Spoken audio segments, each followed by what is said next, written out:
Hello and welcome to my invention which I call Rain Simulator. The purpose to develop this device is to see the dispersal of spores at different quantities of rain. Before I show you my systems, how it works, I would like to introduce myself. My name is Amir Sunil and currently I am working on the project which is about black scale of hahoba, a new emerging disease in Australia caused by a fungus called Alcina australis. So today I am going to tell you what is hahoba and why it is important for hahoba in Australia, black scale disease and its cause. So hahoba, which is also called Simonsia chinensis, is a saline-tolerant evergreen shrub native to the Sonora and Mojave deserts of Arizona, California and Mexico. It is a desert plant and has emerged as a viable cash crop all over the globe. It has a number of unique characteristics. For example, it's a drought tolerant and hence classified as a true xerophyte. The root of this plant can be penetrated up to the depth of 9 meters. This extensive root structures of hahoba enable this plant to survive in the arid conditions of its native deserts. It is also described as an aridoactive species, which may be defined as a group of plant species which has the ability to survive in the stressful conditions of salt, water and temperature, which kill most of the other plants. It is believed to be extremely long-lived with an estimated ranging age of 100 to 200 years. These characteristics of hahoba indicate that it could be a part of farming systems adapted to the climate change while providing a diversified income to the hahoba growers in Australia. Its seeds is harvested and crushed for wet soil, which is commercially used in pharmaceutical and cosmetic industry. In late 2005 and early 2006, a major disease was found to be widespread in the hahoba plantations of New South Wales and southern Queensland, which we call black scale disease. As well as the distribution of this disease is concerned, it has never been reported in Australia and in the rest of the world before. It is widely distributed in eastern Australia, and the major affected areas are Hillston, Forbes, Bird, Narrabri, Goondiwindi and Bildoti. If we talk about the rationale why this research is important to conduct, it is because, as I already mentioned, that it is a new emerging disease. It might cause threat to the other crops in Australia, and no literature is available about this disease and about this pathogen other than it is known as on the citrus crop. So I would like to tell you the symptoms of this disease, how it looks like. Initially, the formation of light brown to dark brown colored lesions found on the calyx and the tender parts of the stems and the leaves. These lesions were found on both apiaxial and adaxial surface of the leaves. The heavy infection caused the malformation, which resulted into the defoliation, and defoliation is obviously not a good sign of any of the commercial crop.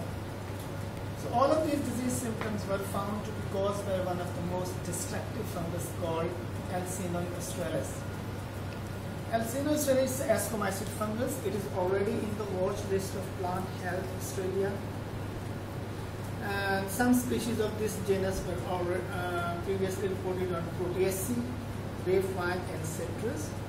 The molecular analysis of this fungus shows that it is closely related to the Netsodidae and sweet orange pathotype, and because of this reason, it is known as a new putative pathotype of Alcina australis.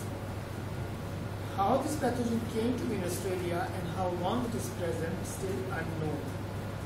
So the major objectives of my research are to investigate the genetic diversity of this pathogen, to investigate the epidemiology and pathogenicity, and finally to investigate the management options of this disease.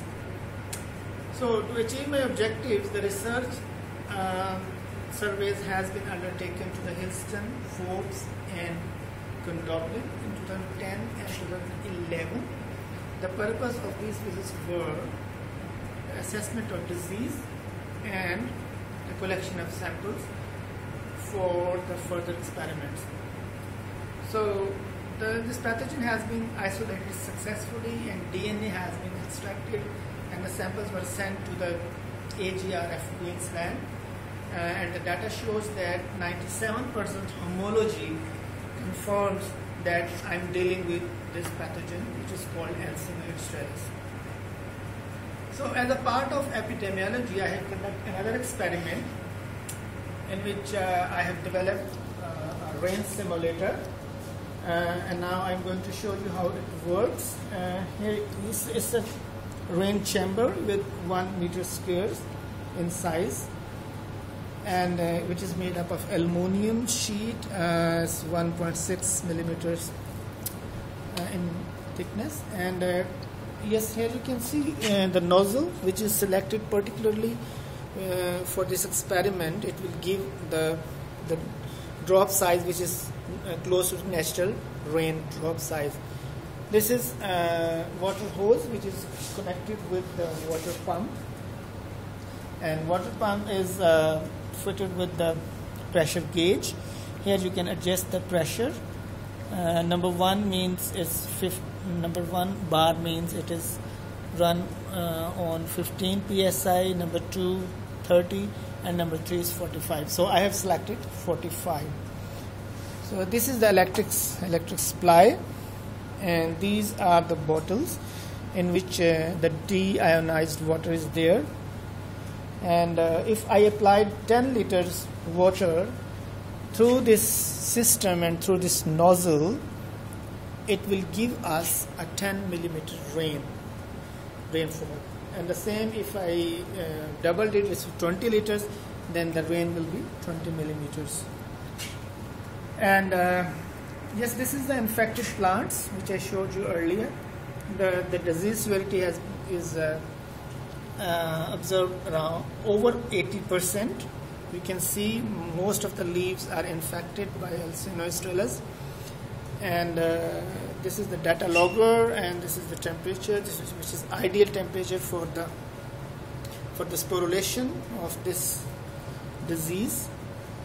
And now I am going to run this experiment. These are the Petri plates with the potato dextrose agar media. These are used to capture the spores, and yes, these plates were at the measured distance, which will give us the result that at which distance the spores has been dispersed under which amount of rainfall. So I'm doing this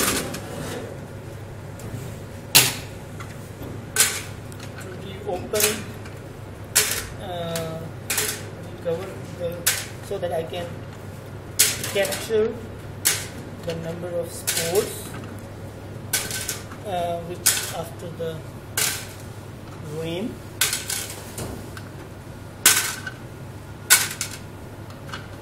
And yes, after the 10 millimeter rain,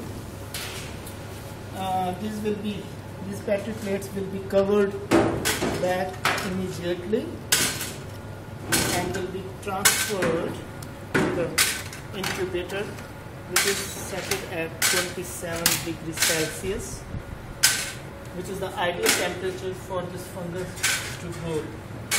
And the total number of germinating spores will be counted after 3 to 5 days, and the result, the data will analyzed, which will tell us at what which amount of rain which I am expecting to use: 10 millimeters, 20 millimeters and 30 millimeters.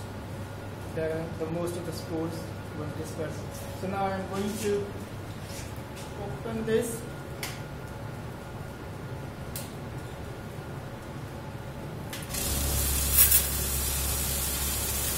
You can see here the rain splashes,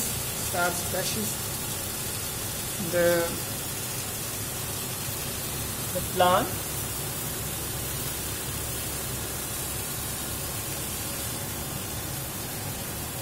And the number of droplets, the spores will be captured onto the petri plates.